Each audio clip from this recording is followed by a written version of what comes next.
राष्ट्रपति द्रौपदी मुर्मू के अभिभाषण पर धन्यवाद प्रस्ताव पर चर्चा का आज पीएम मोदी लोकसभा में जवाब देंगे। शाम 4 बजे सदन में प्रधानमंत्री का भाषण होगा। 3 जुलाई को पीएम मोदी राज्यसभा में देंगे जवाब। एनडीए संसदीय दल की बैठक आज सुबह 9:30 बजे संसद के जीएमसी सभागार में होगी। प्रधानमंत्री मोदी एनडीए सांसदों को 2024 चुनाव के जनादेश, विपक्षी दलों की रवैये और संसद सत्र को लेकर दे सकते हैं अहम निर्देश। यूपी के सुल्तानपुर में एमपी एमएलए कोर्ट में राहुल गांधी को तलब किया गया है। गृह मंत्री अमित शाह पर आपत्तिजनक बयान को लेकर मानहानि का मामला। हालांकि संसद के चल रहे सत्र की वजह से राहुल गांधी के पेश होने की उम्मीद नहीं। यूपी और महाराष्ट्र विधान परिषद चुनाव, बीजेपी प्रत्याशी का ऐलान। यूपी में बहरोन लाल मौर्य बने उम्मीदवार और महाराष्ट्र की 11 सीटों के लिए घोषित प्रत्याशियों में पंकजा मुंडे का भी नाम। आज नामांकन का आखिरी दिन। दिल्ली सीएम केजरीवाल की याचिका पर दिल्ली हाईकोर्ट में सुनवाई। केजरीवाल ने श्रीराम नीति मामले में सीबीआई गिरफ्तारी को चुनौती दी है। सीबीआई ने 26 जून को गिरफ्तार किया था। जम्मू कश्मीर के बारामूला से निर्वाचित सांसद राशिद इंजीनियर की पैरोल याचिका पर आज फैसला। पटियाला हाउस कोर्ट इंजीनियर की अपील पर सुनाएगा फैसला। राशिद इंजीनियर को सांसद के तौर पर शपथ लेनी है। दिल्ली के रावजमनी कोर्ट में बीजेपी नेता ब्रजभूषण शरण सिंह पर यौन शोषण मामले पर सुनवाई। ब्रजभूषण की यात्रा और सीडीआर समेत अन्य दस्तावेजों की मांग संबंधी याचिका का पुलिस ने किया है विरोध। एमपी के धार में भोजशाला परिषद के सर्वे की रिपोर्ट आज एएसआई हाई कोर्ट में करेगा पेश। 98 दिनों तक चली खुदाई में 39 टूटी मूर्तियां सहित 1700 कलाकृति, भित्ति चित्र, स्तंभ, दीवारें मिली हैं। हिंदू पक्ष भोजशाला को सरस्वती का मंदिर होने का दावा करता है। नीट परीक्षा धारने को लेकर संग्राम लगातार जारी है। इंडिया गठबंधन दोनों छात्र संगठनों को आज साझा प्रेस कॉन्फ्रेंस है। परीक्षा धारनियों को लेकर एनटीए पर साधेंगे निशाना।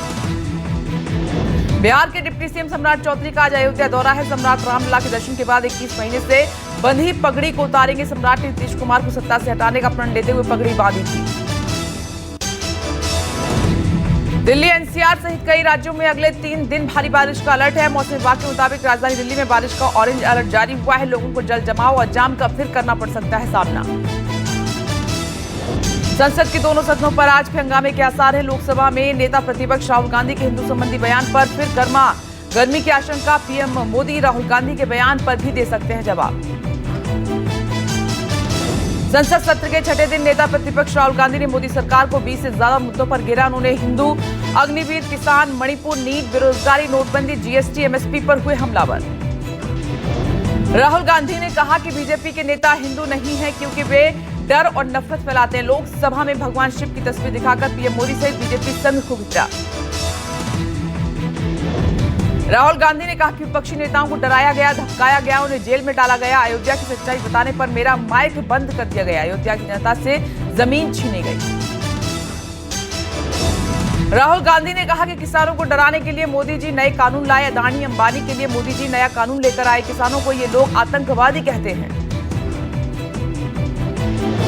अग्निवीर योजना का जिक्र करते हुए राहुल गांधी ने इसे यूज एंड थ्रो करार दिया है। लोकसभा में नेता प्रतिपक्ष ने अग्निवीर योजना पर सवाल उठाते हुए दावा किया कि इसमें जवानों को ना तो शहीद का दर्जा मिलता है और ना ही पेंशन, ना ही मुआवजा। नीट पेपर लीक पर राहुल गांधी ने कहा कि नीट पर एक दिन चर्चा होनी चाहिए। नीट को सरकार ने कमर्शियल बनाया। गरीब मेडिकल कॉलेज नहीं जा सकता। 7 सालों में 70 बार पेपर लीक हुए।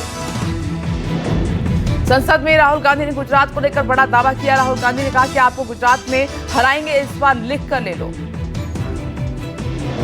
पीएम मोदी को राहुल के बीच भाषण के दौरान उठकर जवाब देना पड़ा। पीएम ने कहा कि लोकतंत्र सिखाता है मैं नेता प्रतिपक्ष को गंभीरता से लूं, पूरे हिंदू समाज को हिंसक कहना गलत है।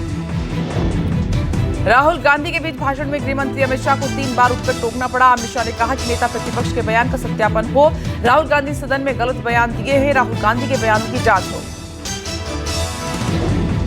राहुल गांधी के संसद में दिए भाषण पर बीजेपी का पलटवार। केंद्रीय मंत्री अश्विनी वैष्णव ने कहा कि राहुल गांधी पूरे हिंदू समाज को हिंसक कहना पूरे समाज का अपमान है। राहुल गांधी ने देश को भ्रमित कर सेना पर उठाए सवाल। राहुल गांधी के संसद में दिए बयान का प्रियंका गांधी ने समर्थन किया। प्रियंका गांधी ने कहा कि मेरे भाई ने जो बयान दिया है वो पूरे हिंदू समाज के लिए नहीं बल्कि बीजेपी के नेताओं के लिए है। राहुल गांधी के बयान पर योगी आदित्यनाथ ने पलटवार किया। योगी ने कहा कि उनका बयान बचकाने से उभर नहीं पाया। हिंदू भारत का मूल समाज है, भारत की आत्मा है। अयोध्या सांसद अवधेश प्रसाद ने राहुल गांधी के हिंदू धर्म पर दिए बयान का बचाव किया। कहा कि उन्होंने बीजेपी, आरएसएस की मानसिकता और विचारधारा की बात की। लोकसभा में राहुल गांधी के दिए बयान का चौतरफा विरोध हो रहा है। हिंदू के अलावा मुस्लिम, सिख और ईसाई धर्मगुरुओं ने भी राहुल गांधी को विधिवत अध्ययन की सलाह दी है। प्रयागराज में बीजेपी कार्यकर्ताओं का प्रदर्शन। लोकसभा में राहुल गांधी तो राज्यसभा में मल्लिकार्जुन खड़गे ने मोदी सरकार को कई मुद्दों पर घेरा। खड़गे ने संसद में नीट पेपर लीक का मुद्दा उठाया। खड़गे ने सुप्रीम कोर्ट की निगरानी में जांच की मांग दोहराई। अग्निवीर योजना को लेकर खड़गे ने मोदी सरकार को घेरा। खड़गे ने कहा कि अग्निवीर योजना लाकर नौजवानों का मनोबल तोड़ा है। अग्निवीर योजना खत्म की जाए। मल्लिकार्जुन खड़गे ने कहा कि मोदी जी कहते थे कि एक अकेला सब पर भारी, जनता ने बता दिया विपक्ष कितना भारी है। तोड़मोड़ की राजनीति करते हैं मोदी। एमपी, महाराष्ट्र, बिहार में राजनीतिक तोड़फोड़ की है। दिल्ली शराब नीति में गिरफ्तार के कविता को दिल्ली हाई कोर्ट से झटका। कोर्ट ने कविता की जमानत अपील की खारिज। बीआरएस नेता ने सीबीआई और ईडी कार्रवाई पर भी उठाए थे सवाल। देश में अब आईपीसी की जगह 3 नए आपराधिक कानून लागू, जिसमें तय समय सीमा में एफआईआर दर्ज करना अनिवार्य है। राजद्रोह की जगह देशद्रोह अपराध और भगोड़े अपराधियों की संपत्ति जब्त का प्रावधान है। गृह मंत्री अमित शाह ने कहा मॉब लिंचिंग में कड़ी सजा का प्रावधान है। अंग्रेजों के समय बने कानून को पूरी तरह से बदल दिया। लोगों को जल्द न्याय मिलेगा। दंड की जगह अब न्याय होगा। यूपी के प्रयागराज के बहुचर्चित उमेश पाल हत्याकांड में पुलिस ने चौथी चार्जशीट दाखिल की है। मारे गए माफिया अतीक अहमद के बेटे उमर और अली को भी बनाया आरोपी। पुलिस का दावा दोनों को थी पाल हत्याकांड की जानकारी। आरबीआई ने 2000 के नोट को लेकर अहम खुलासा किया। देश में 7000 करोड़ से ज्यादा मूल्य नोट नहीं लौटे हैं। केंद्रीय बैंक ने 19 मई 2023 को 2000 के नोट चलने से बाहर करने का किया था ऐलान। यूपी में धर्मांतरण पर इलाहाबाद हाईकोर्ट की बड़ी टिप्पणी। कोर्ट ने कहा कि प्रदेश में एससी, एसटी और आर्थिक रूप से कमजोर लोगों के ईसाई धर्म में अवैध धर्मांतरण चिंतनीय। देश में बहुसंख्यकों के अल्पसंख्यकों होने का बढ़ रहा है खतरा।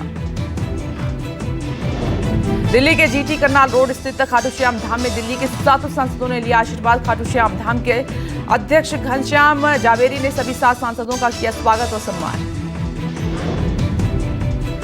हरियाणा के खेड़ला गांव में हरियाणा वेयरहाउस कॉर्पोरेशन के चेयरमैन दिनेश शर्मा ने अपने दादा पंडित सुखपाल शर्मा की याद में गांव में बना स्टेडियम किया समर्पित। 11 जुलाई से शुरू होने वाली उत्तर प्रदेश कबड्डी लीग में मथुरा की टीम ब्रज स्टार्स भी लेगी हिस्सा। इसकी घोषणा ब्रज स्टार्स फ्रेंचाइजी टीम के ऑनर नेत्रपाल सिंह सोलंकी ने की।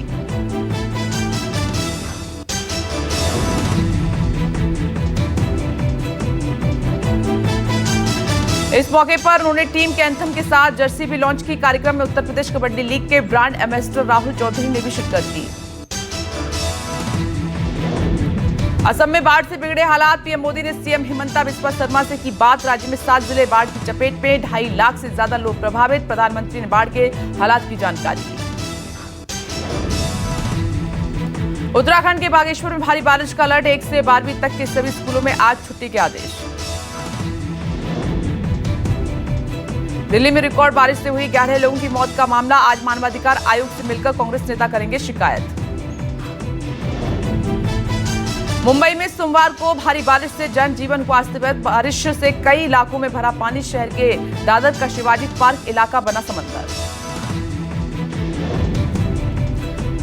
गुजरात में भारी बारिश का कहर। जूनागढ़ से पोरबंदर जाने वाली सड़क बंद। लगातार बारिश से कई इलाकों में घुसा पानी।